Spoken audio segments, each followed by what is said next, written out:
Caitriona Balfe shocked when revealing the truth after 10 years with Sam Heughan. In the warm air of a room filled with whispers and the smell of roasting coffee, a woman in a beret sat alone at the end of the table. No one recognized her, or pretended not to, but everyone knew it was Caitriona Balfe. On the table was a leather notebook, open to a blank page. She put down her pen, hesitating. Then, as if she had decided something after years of struggling, she began to write.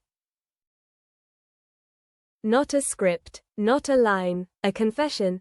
I thought I would take this truth to the grave.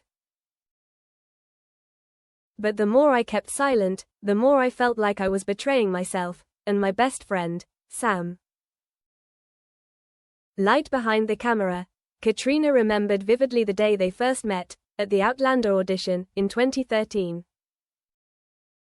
Sam Heughan walked into the room, tall, straight-backed, eyes like blue Scottish steel. He wasn't acting, he was Jamie Fraser. But what surprised her wasn't Sam's professionalism, but his gentleness. His patience. The way he listened to her, not interrupting, not rushing. The way he waited for her to finish her lines, even when she forgot her lines. Do you want to do it all over again? He asked, softly, as if to console her. They did. And the rest is history. The years of fake and real. As the film became a huge success, as millions of fans became attached to Jamie and Claire as a couple destined for each other, something began to take shape outside the script. Rumors. People didn't just want Jamie and Claire to be together on screen. They wanted Sam and Caitriona to be together in real life. They were photographed. They were paired up. They were asked the same question over and over again, year after year. Are you really dating? Caitriona always smiled. We're best friends. Sam would joke, I think she tolerates me better than most people. But with each answer, a part of them began to crack, because they knew there was something they had never told the world. The room behind the scenes. In 2018, while filming season 4 in Scotland, they had a rare day off. The wind was blowing, rain was pounding against the windows. The crew took a break, and Caitriona and Sam sat in a small tent set up in the middle of the woods.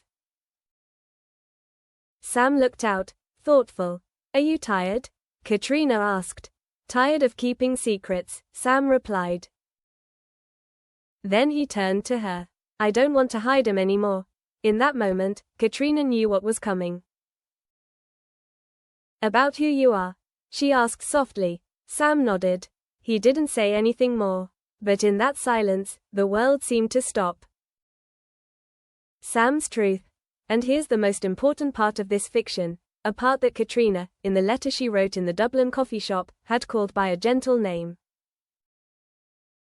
The truth doesn't need explaining, it just needs to be accepted. Sam had confessed to her, not that he was someone else, but that he was tired of living as others thought he should.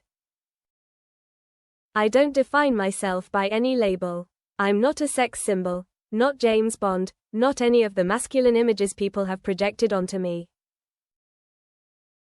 I'm just me. Sometimes I love men, sometimes I love women, but always real. Caitriona didn't say anything at that.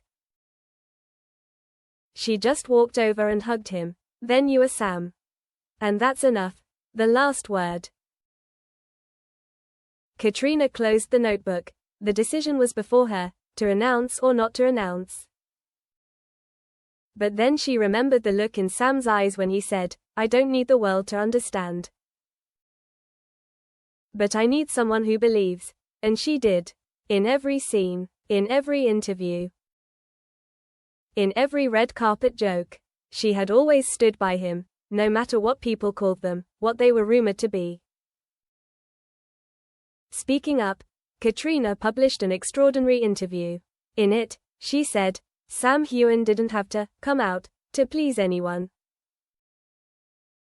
But I chose to tell this story, because the world needs to learn not to force anyone to live in a mold. And I'm proud to be the one who witnessed him live it. The online community exploded. Some were shocked, some were touched, some were angry, but one thing everyone felt, their unbreakable friendship. An open end. Sam published a memoir. The first page read, "Thanks to my co-star for helping me understand, the truth doesn't need to be protected, it just needs to be lived."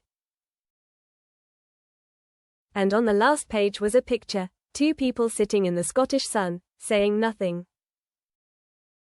They didn't love each other the way the world wanted him to. They didn't live the way the world expected him to. They were just themselves, and that was enough.